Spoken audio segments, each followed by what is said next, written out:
स्वागत करता हूं आपके अपने चैनल सिद्धार्थ पाठशाला में। यहां पर अभी तक हम 240 question super duper lecture series के कर चुके हैं।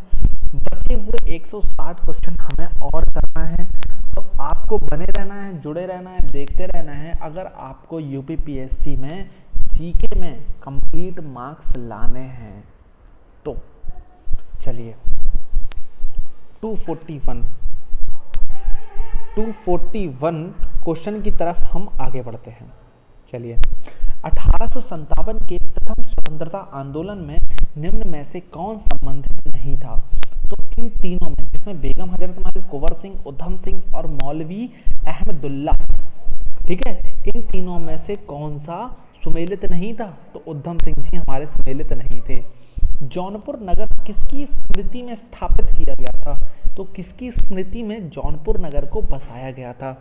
तो मोहम्मद बिन तुगलक की स्मृति में जौनपुर नगर को बसाया गया था। चलिए, सारनाथ का प्राचीन नाम क्या था? ईसापत्तन, मृगदाव, सारनाथ और ए एंड बी बोथ। तो A and B both. Kakori षड्यंत्र किसके केस, मतलब काकोरी षड्यंत्र कब हुआ था ये बोला गया, ठीक है। काकोरी षड्यंत्र आपका 1925 में हुआ। अखिल भारतीय किसान सेवा सभा का प्रथम अधिवेशन कब हुआ? तो किसान सभा का अधिवेशन कहाँ हुआ? अधिवेशन हुआ था कहाँ, क्यों, ये सब कुछ नहीं लिखा है यहाँ, सॉरी। तो कहाँ हुआ था, ठीक है। तो इसका जो प्रथम अधिवेशन हुआ था वो आपका लखनऊ में था। बाबर रामचंद्र ने किसानों का संगठन किया था, तो कहाँ के किसानों का संगठन किया था भाई साहब ने? तो भाई साहब ने अवध के किसानों का संगठन किया और अवध की एक किसान सेवा बनाई, जिसमें एक प्रमुख नेता हमारे मोतीलाल नेहरू, मदन मोहन मालवीय जैसे लोग थे। हिंदुस्तान रिपब्लिक संगठन की स्थापना की गई थी, तो इसकी स्थापना की गई थी कानपुर में। उत्तर प्रदेश में किसान मित्र योजना की शुरुआत की गई थी, तो इस योजना की शुरुआत 18 जून 2001 को की गई थी। राष्ट्रीय ग्रामीण स्वास्थ्य मिशन शुरू हुआ कौन सी डेट को शुरू हुआ था? तो याद रखना है 12 अप्रैल 2005। 12 अप्रैल 2005 को ये स्टार्ट हुआ था। लखनऊ में निम्न में से कौन कौन से अभिकरण हैं? जल संस्थान, विकास प्राधिकरण, नगर निगम और डूडा, ठीक है। तो कौन से हैं आपके? नगर निगम है, विकास प्राधिकरण है, डूडा है, पर जल संस्थान वहां नहीं है। तो 250 का सी आंसर हो जाएगा।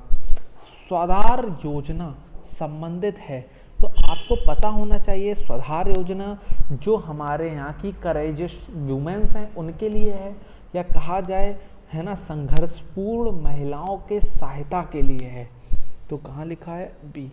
निम्न में से किसका प्रयोग राष्ट्रीय जलमार्ग के रूप में किया जा रहा है? तो राष्ट्रीय जलमार्ग इसमें से कौन सा रूट बन चुका है, ठीक है। इलाहाबाद व हल्दिया के मध्य गंगा का बिल्कुल सही जवाब। मोदी सरकार में यही प्रथम, मतलब इसका राष्ट्रीय जलमार्ग के रूप में इसका यूज हो रहा है। निम्न में से किससे उत्तर प्रदेश की सीमा नहीं लगती? पंजाब से। पूर्व पश्चिम और उत्तर दक्षिण करियाडोरों, है ना, या देखो करियाडोरों गलत लिख दिया, आप कॉरिडोर होना चाहिए, कॉरिडोर, ठीक है। 6 लेन के राष्ट्रीय राजमार्ग को एक दूसरे से मिलने का स्थान है, तो ये सारे राजमार्ग कहाँ पे मिलते हैं? तो ये झांसी में मिलते हैं, ठीक है। बहुत इंपॉर्टेंट हो जाता है ये क्वेश्चन। जीटी रोड कहाँ से नहीं गुजरती है? तो जीटी जो रोड है वो अलीगढ़ से नहीं गुजरती है। निम्न में से कौन सा राष्ट्रीय राजमार्ग संख्या 3 से नहीं जुड़ा है? इनमें से कौन सा नहीं जुड़ा है? इनमें से भोपाल नहीं जुड़ा है। सूची 1 और 2 को सही सुमेलित कर कुट का चयन करें, है ना। इनमें से सही को, मतलब इनमें सही का चयन करें। तो इलाहाबाद जो है वो आपका बमरौली से जुड़ा हुआ है, कानपुर आपका अमौसी से, ठीक है, और लखनऊ आपका बाबतपुर और वाराणसी आपका बमरौली, ये चकेरी से जुड़ा हुआ है। तो इसके हिसाब से अब आप आंसर मिला लीजिए, है ना। ये देखिए 4 आंसर लिखे हैं, स्क्रीन पॉज करके मिला लीजिए। उत्तर दक्षिण व पूर्व पश्चिम गलियारे मिलते हैं, तो कहाँ मिलते हैं? अभी थोड़ी देर पहले मैंने बताया, झांसी में मिलते हैं। गंगा नदी के निम्न में से किस भाग को राष्ट्रीय जलमार्ग घोषित कर दिया गया है? इलाहाबाद से हल्दिया बताया जा चुका है क्वेश्चन अब तो। उत्तर प्रदेश से शुरू होने वाला सबसे लंबा राष्ट्रीय राजमार्ग है, तो सबसे लंबा राष्ट्रीय राजमार्ग है आपका NH7। ताज अंतरराष्ट्रीय हवाई अड्डे का निर्माण कहाँ किया जा रहा है? तो इसका निर्माण आपके गौतम बुद्ध नगर में किया जा रहा है। ठीक है, चलिए सूची 1 एवं 2 को सही सुमेलित कर कूट से सही विकल्प को चुनें। देखिए अभी थोड़ी देर पहले मैंने आपको ये क्वेश्चन कराया था, तो आपको याद होना चाहिए जो भमरौली था वो इलाहाबाद से मिला था, है ना। जो आपका चकेरी था वो कानपुर से था, जो हिंडन था वो गाजियाबाद से, और फुर्सतगंज है आपका रायबरेली से। उत्तर प्रदेश का निम्नलिखित में से कौन सा नगर राष्ट्रीय राजमार्ग 2 द्वारा नहीं जोड़ा जाता? इनमें से कौन सा NH2 से नहीं जोड़ा जाता है? तो NH2 से कौन सा नहीं? लखनऊ नहीं जोड़ा जाता है। प्रदेश में सबसे लंबा राष्ट्रीय राजमार्ग कौन है? प्रदेश में सबसे लंबा राष्ट्रीय राजमार्ग आपका NH2 है। ठीक है, गुजरता सबसे प्रदेश का राष्ट्रीय राजमार्ग NH2 है। चलिए आगे बढ़ते हैं। सूची 1 और 2 को सही सुमेलित कीजिए। फिर से वही क्वेश्चन आ गया है ना, थोड़ा बहुत एक आध जगह को चेंज करके। तो जो आपका लखनऊ था वो अमौसी से मिला है ना। जो आपका वाराणसी था वो बाबतपुर से, ठीक है। और कानपुर आपका चकेरी से मिला हुआ है, और आगरा आपका खेरिया से। चलिए निम्नलिखित में से देश का सबसे लंबा आंतरिक जलमार्ग कौन सा है? तो देश का सबसे लंबा राष्ट्रीय जलमार्ग इलाहाबाद है ना, और हल्दिया। अभी मैं आपको बता चुका हूँ कई बार।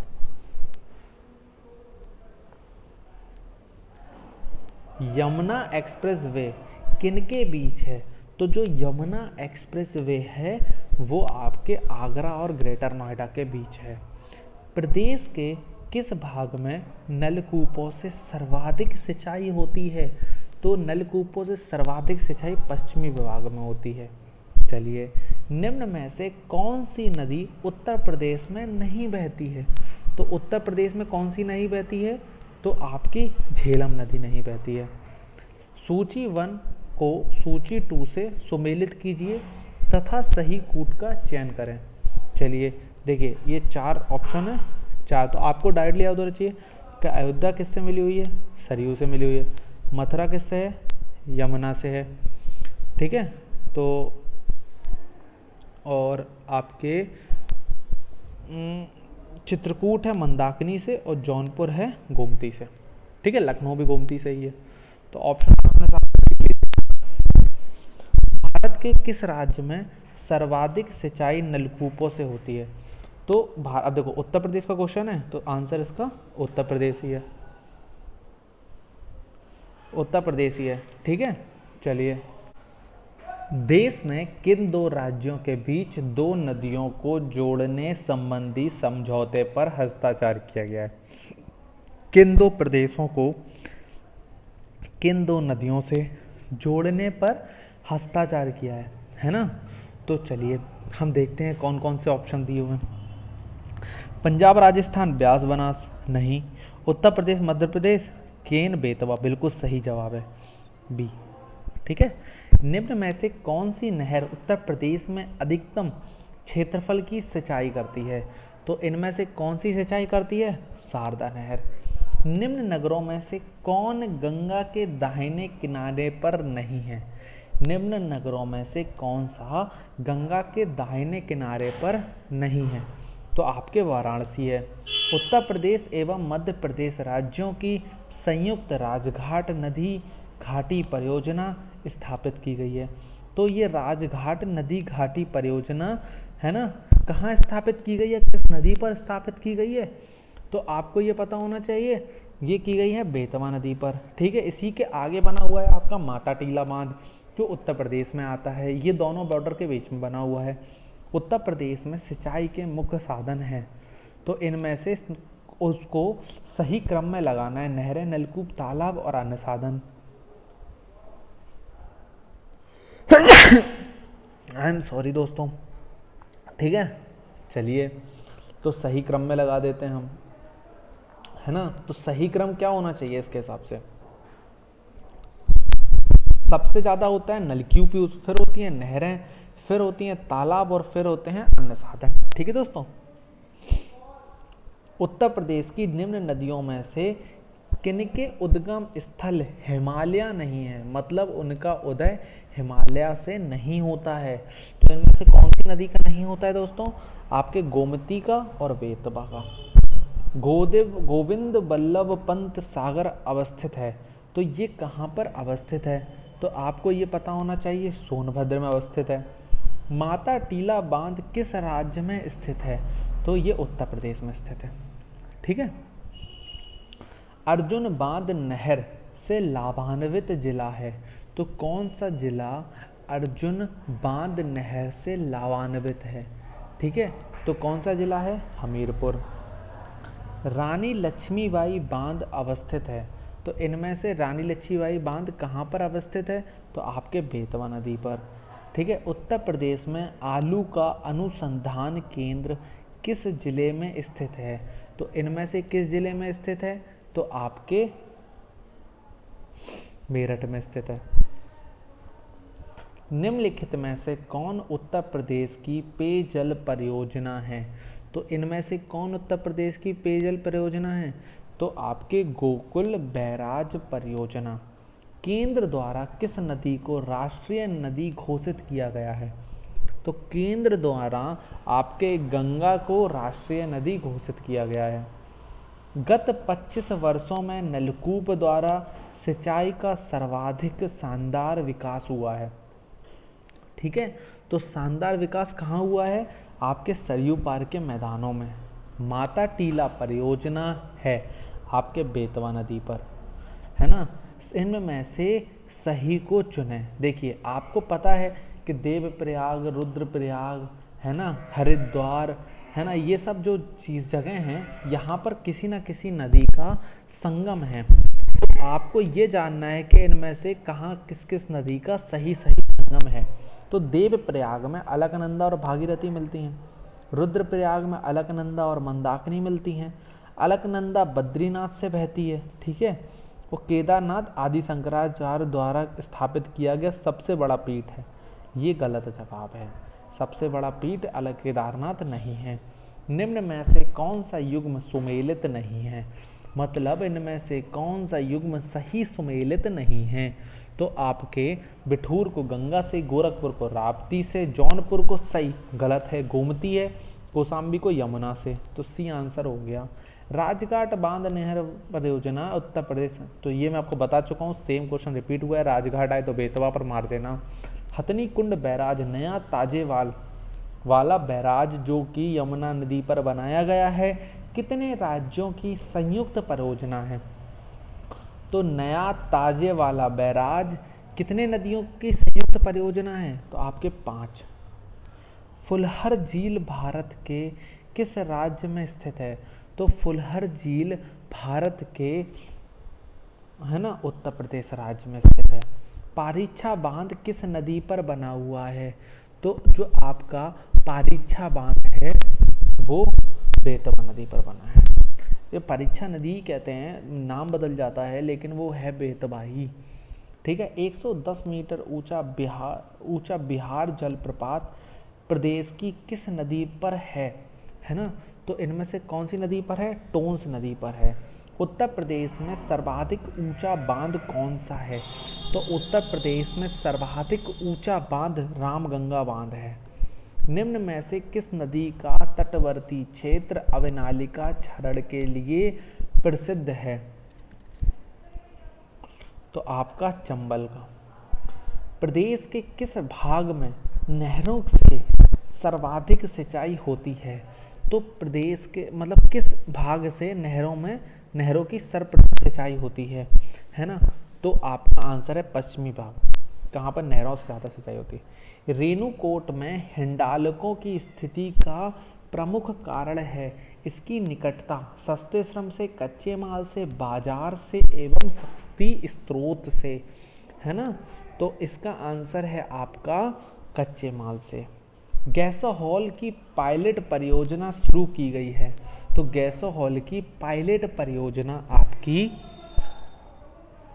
आंवला में स्टार्ट की गई है। निम्न में से किसे हेतु फर्रुखाबाद जाना जाता है?